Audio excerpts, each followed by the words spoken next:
Good morning to everyone. Today we will discuss about regulation of blood glucose. Blood glucose level is finally and effectively regulated because it is essential to have continuous supply of glucose to the brain, kidney and lenses because they depend on glucose for their energy. Normal blood glucose range is 70 to 110 milligrams per deciliter.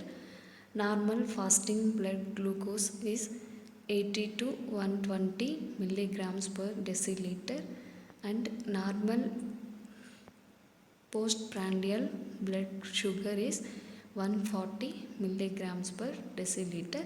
Blood glucose is estimated by different methods, Pauling-View method and glucose oxidase peroxidase method. The random blood sugar should be within 200 milligrams per deciliter. Normal renal threshold for glucose is 180 milligrams per deciliter. Normal renal threshold glucose is 180 milligrams per deciliter. Normal tubular maximum of glucose is 350 milligrams per deciliter. When blood glucose concentration is within normal limits is called normoglycemia. When concentration is above the normal range is called hyperglycemia. When the glucose level is below the normal limits is called hypoglycemia. This is normoglycemia, hyperglycemia, hypoglycemia. Next, hypoglycemia occurs only the blood glucose goes below the normal range, that is 40 or 50 milligrams per deciliter. Hyperglycemia is harmful, but hypoglycemia is fatal. Where the fasting blood glucose level crosses the renal threshold for glucose, the glucose appears in the urine. This is called glycosuria. Differential diagnosis reducing substances in urine. For example, glucosuria, fructosuria, lactosuria, galactosuria, pentosuria, and non-carbohydrates reducing substances. First, glucosuria is seen in diabetes mellitus, transient glycosuria, elementary glycosuria, renal glucosuria. And fructosuria is the deficiency of fructokinase, and fructose intolerance means deficiency of aldolase B deficiency. And lactosuria, galactosuria, the deficiency of galactose 1-phosphate uridyl transferase. Pentosuria and non-carbohydrate reducing substances that are glucuronides, salicylate, ascorbic acid or vitamin C, homogenic acid. These are the non-carbohydrates reducing substances. Next, coming to the overview of regulation of blood glucose. This is the sources of blood glucose and utilization of blood glucose. First, dietary sources. Dietary sources, carbohydrates are digested and absorbed as monosaccharides, that glucose, fructose. In the liver, it converting fructose and glucose into fructose and galactose into glucose, which can be entered into the blood. Next, coming to the gluconeogenesis. And here degradation of glycogen in muscle result in formation of lactate. Then breakdown of fat in adipose tissue will produce free glycerol and propionate, and some amino acids are precursor for the glucose synthesis that occurs in liver and kidney. Then gluconeogenesis continuously adds glucose to the blood. Cori cycle is responsible for the conversion of muscle lactate to glucose in liver. Next, coming to the glycogenolysis. Degradation of glycogen in the liver produces free glucose, while muscle glycogenolysis, glucose is not formed in sufficient amount due to lack of enzyme, that is glucose 6 phosphatase. These are the sources of blood glucose. Next, coming to the utilization of blood glucose. Blood glucose is used for different metabolic pathways. It's responsible for the utilization of glycolysis synthase cycle. Glucose is converted to pyruvate and carbon dioxide, water. Then used and utilization of blood glucose in gluconeogenesis in liver and kidney, and utilized for synthesis of other monosaccharides and amino sugars, and HMP shunt pathway for pentoses and NADPH, and it is utilized for synthesis of fat. These are the sources of blood glucose and utilization of blood glucose, and this is overview of regulation of blood glucose.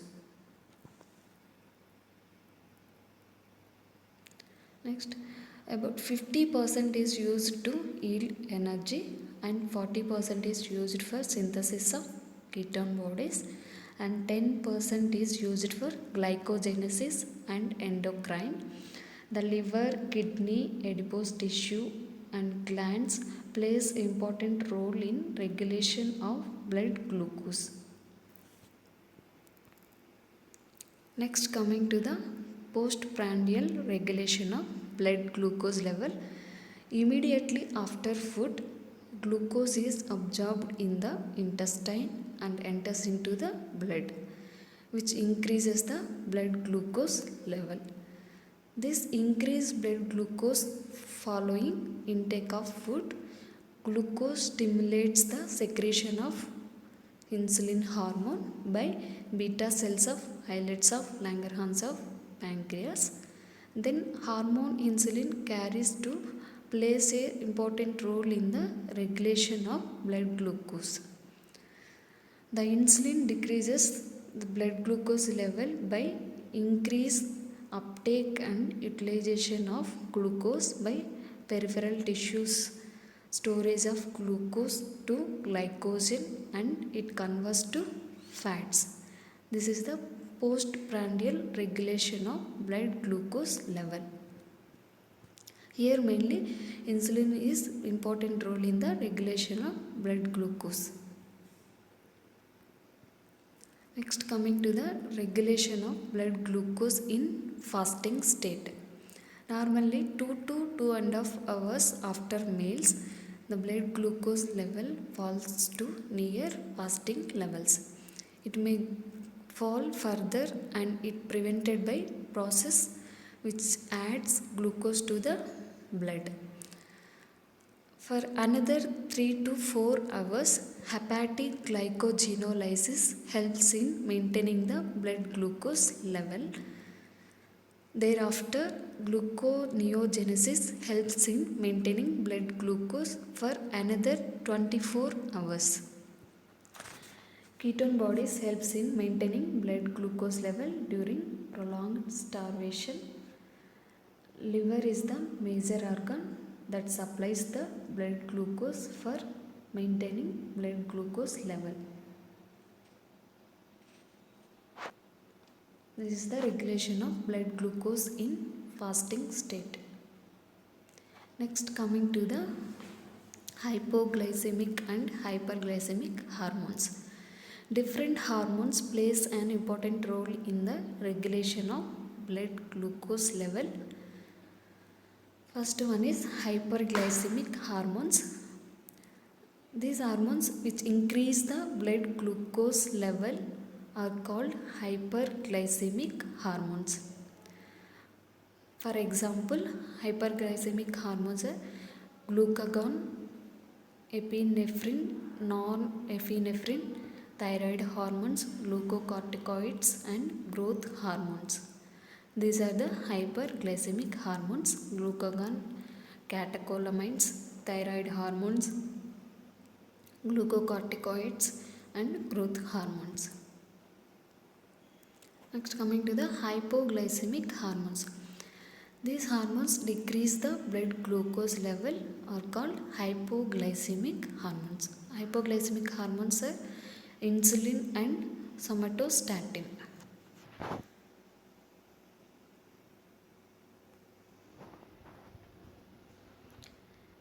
Insulin is a protein synthesized and secreted by beta cells of islets of Langerhans of pancreas.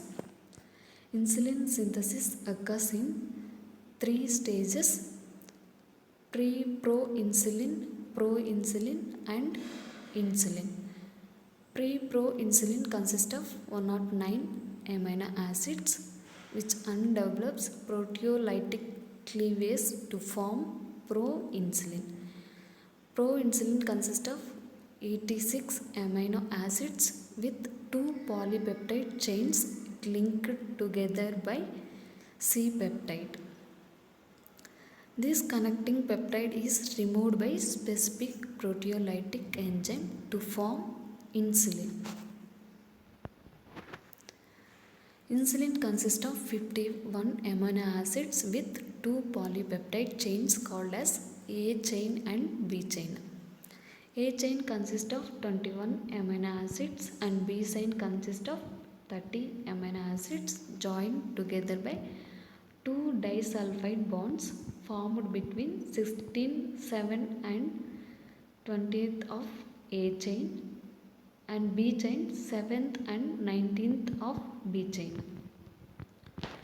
Disulfation of disulfide bonds by alkali reducing agents or by specific proteolytic enzymes. This causes inactivation of insulin. So insulin can't be given orally. Next, coming to the mechanism of action of insulin. It acts by binding with insulin receptors. These insulin receptors has 4 subunits, 2 alpha and 2 beta subunits. Insulin binds with 2 alpha subunits present on the extracellular side, and beta subunit transmit signal to the cytoplasm. Then the enzyme tyrosine kinase phosphorylates tyrosine residues present on the cytoplasm side of insulin receptors. And this is the mechanism of action of insulin, and these are the alpha subunit, beta subunit, and this is the cell membrane. And here when insulin binds with alpha unit, the beta unit transmits signal to the cytoplasm. And here when insulin binds, kinase activity is switched on, then tyrosine residues are phosphorylated, then beta unit phosphorylates the insulin response substrate which leads to cell responses. And here you can observe this is the alpha subunit and this is the beta subunit, and insulin binds with alpha subunit and beta subunit transmit the signal to cytoplasm.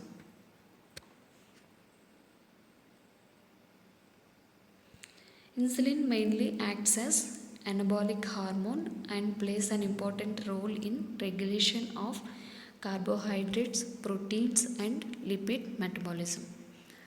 Overall functions of insulin on carbohydrate metabolism to decrease the blood glucose by: insulin increases the uptake of glucose by muscle and adipose tissues.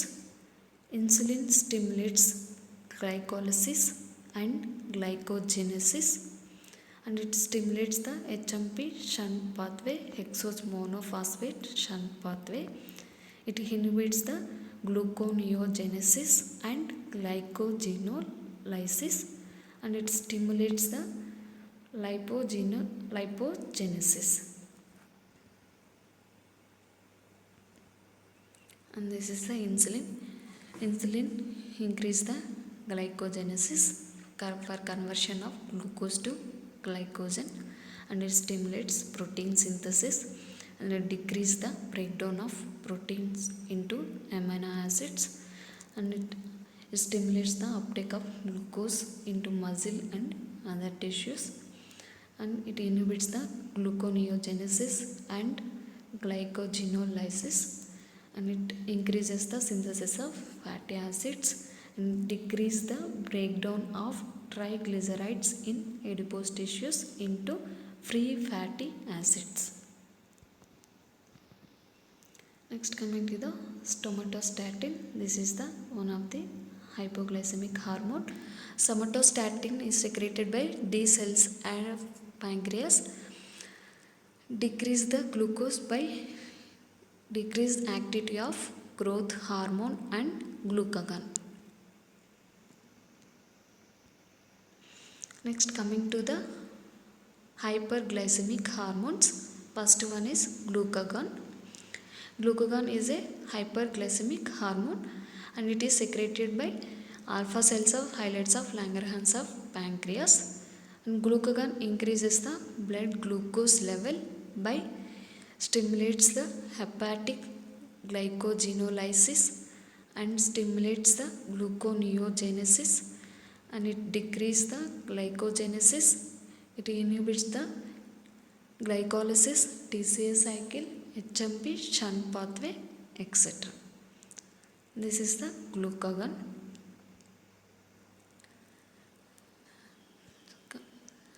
Glucagon is increase the glycogenolysis, gluconeogenesis, release of glucose by liver, inhibits the glycolysis, TCA cycle, HMP shunt pathway, and decrease the glycogen synthesis, and it increase the synthesis of glucose from amino acids or free fatty acids, and it activates the lipase and mobilizes fatty acids and glycerol. Next, coming to the epinephrine, other hyperglycemic hormones. Epinephrine, cortisol, growth hormone, adenocorticosteroid hormone, and thyroxine.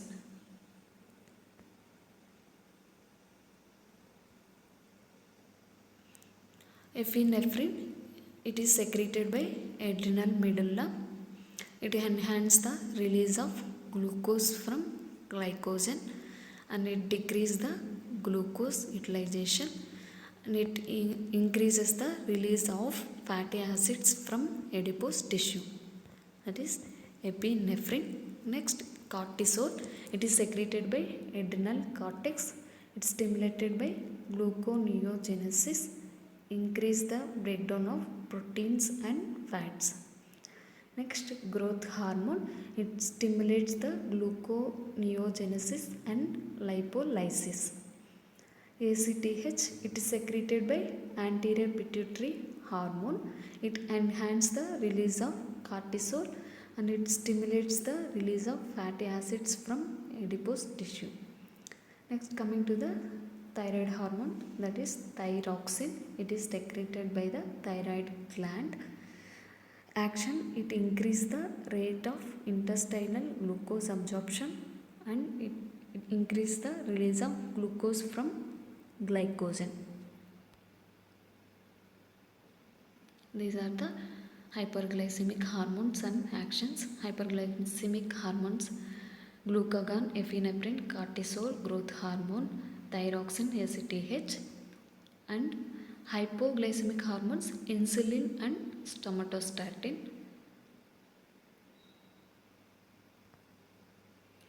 Next, coming to the disorders of regulation of blood glucose.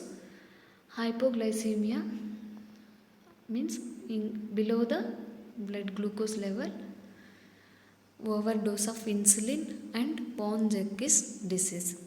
What are the hyperglycemic diseases? Diabetes mellitus, diabetes insipidus, infections and acromegaly.